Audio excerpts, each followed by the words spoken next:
Alright, hello. It's Carver again, here. Because, this is my second informational video on Eques. And, this episode we'll be talking about the celestial being. Specifically, the celestial being in a lot more detail. So, first I guess I better start off with how the celestial being can be confusing. The celestial being is in the form of a horse right now, during this cycle. Now, what I mean by that is that the celestial being created the universe through its birth. And whenever the celestial being dies, the universe dies with it. Thus,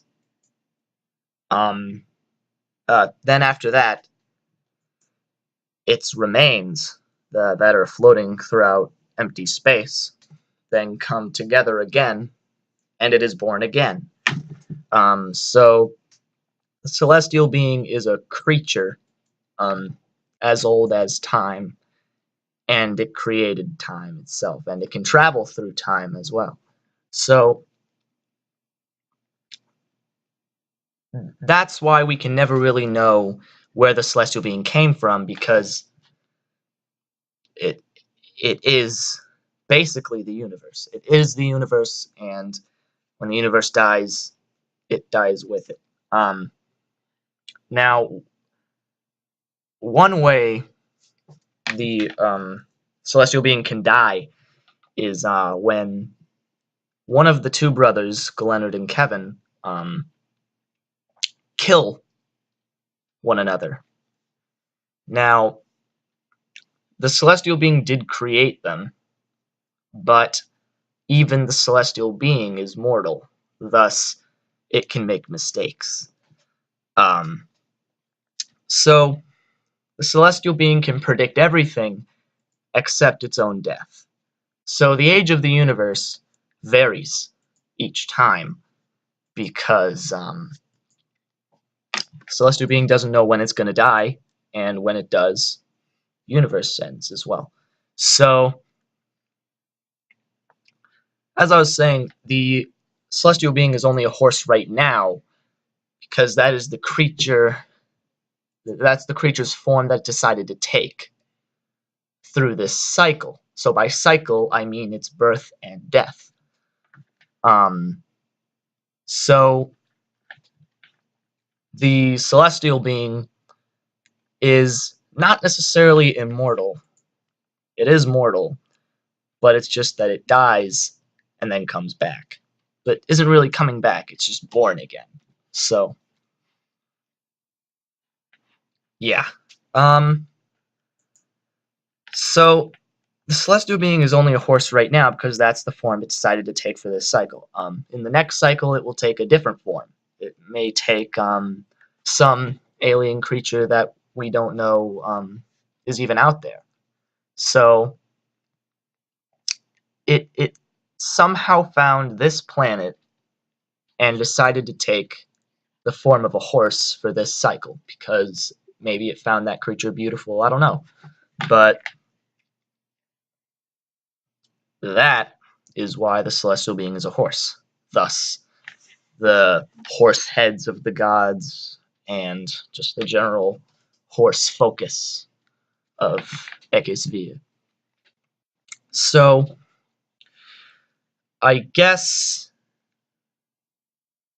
next we can go into the ranks of Celestialism, as it is called, the worship of the celestial being. So, in this video, I can actually probably just explain what each badge is for every worship. So I actually have them here. They will be more quality, but right now they are what I can make of them. I think I have mine. Yes, I do. I am a celestialist myself. Thus, this this is my badge with my initials on the back. You see, the three infinity symbols represent each three ranks that I've moved up. So, I have others here with me.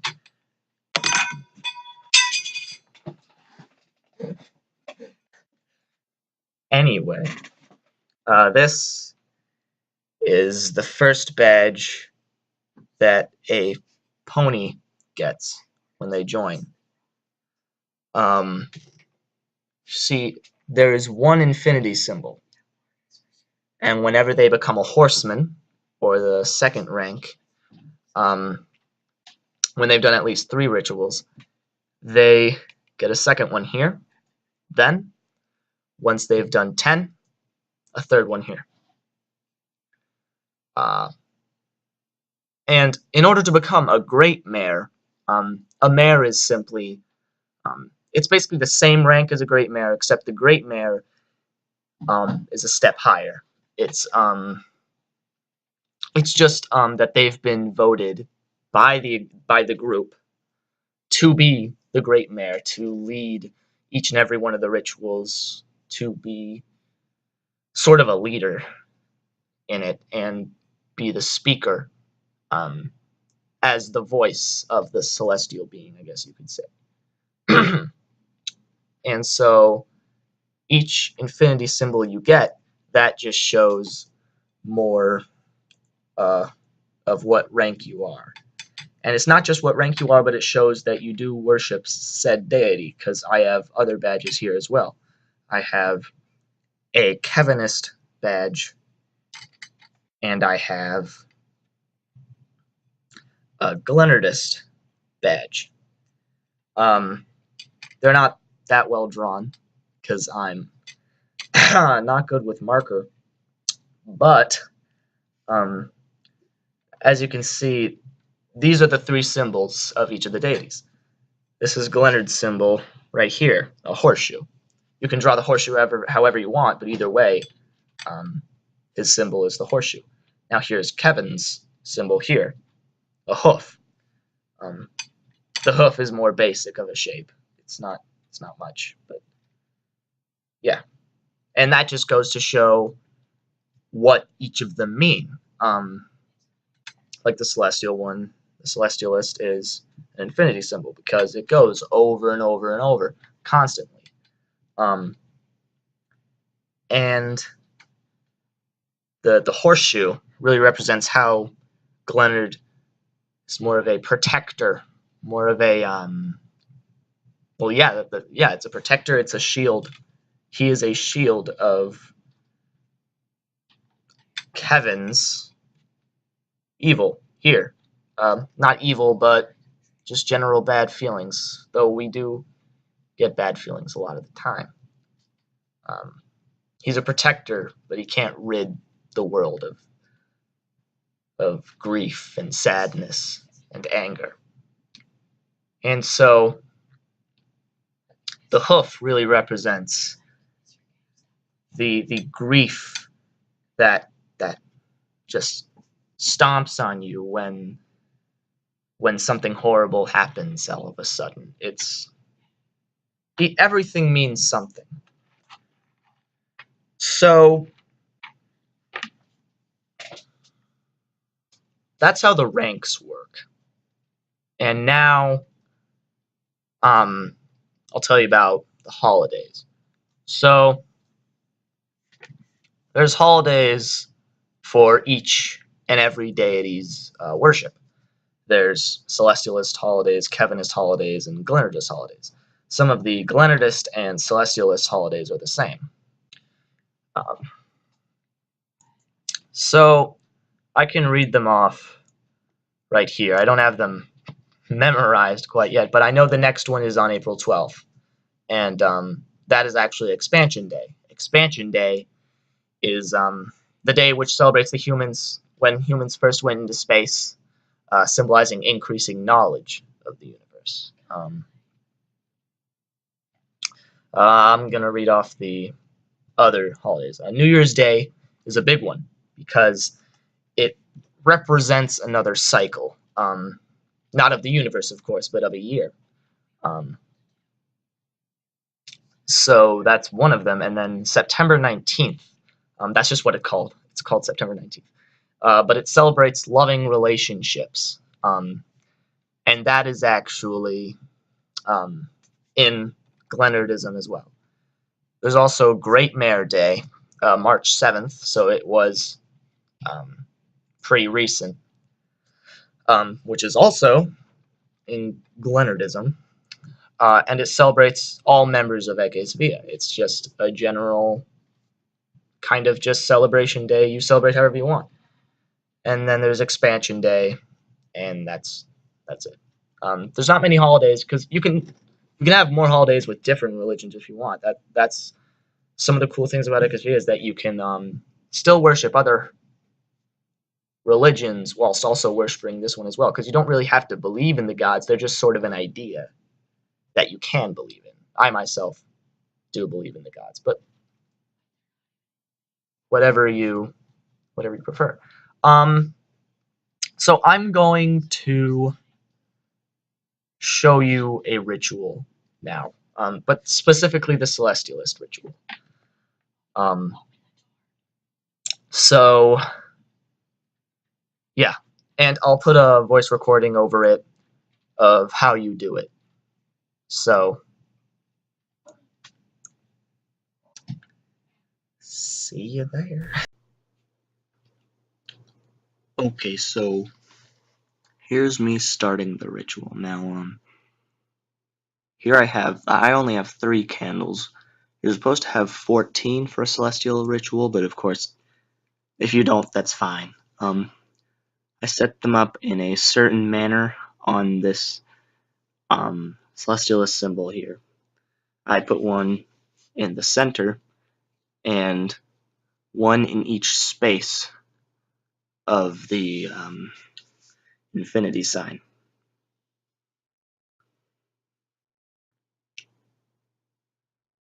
And I had to put it on a flat surface. But I have to stand up, so I didn't want to put it on the floor. The floor is not very graceful. Now here's where I'm trying to look for the lighter and I can't find it. So this is a good time to mention really what the celestial being means. Basically, the celestial being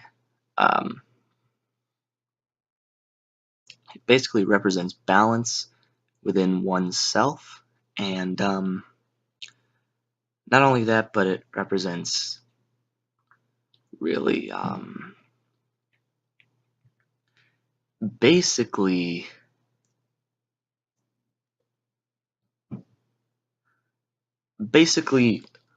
more along the lines of caring, not really caring in the figurative sense, but caring as in wanting to know, more curiosity. Here I have my horse mask, which you should have a horse mask. At least one person should be wearing the horse mask in a ritual. Now, in a celestialist ritual, it can be any color. It doesn't matter. Now, you want to put your hands together like that if you're alone. If you're with someone else, you put your hands together like that with the other people in a circle. Now, before you actually start the ritual, you want to stand for 1 minute in complete silence and think about just knowledge, the universe, and basically how everything works. You want to think about anything you're curious about. Curiosity is the key to celestialist journey, basically. The more you know, the more satisfied you will be. Now after this minute is up, I then state what I am thankful for. because really, celestial being is generally about everything. Everything in the universe, time, space, and being grateful for those things is good, because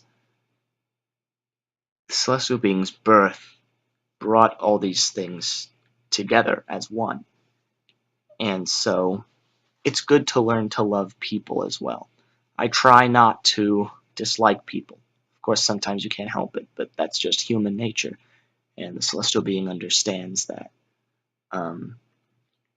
Not everyone is perfect, not everything is perfect. And so, really, the celestial being means acceptance, gratitude, and kindness. Now, what I just did there was I said, travel the universe forevermore. Travel the universe forevermore. And you want to say that at the end of every ritual, because it gives a good message to the celestial being, saying that you really did mean what you said. And that's very important. Then after you say that, the ritual's done, you can do whatever you want. Yeah, and that's the ritual in its whole. So that is the Celestialist ritual, and I explained what the Celestialist, that the celestial being really is as well, and what he stands for, what it stands for.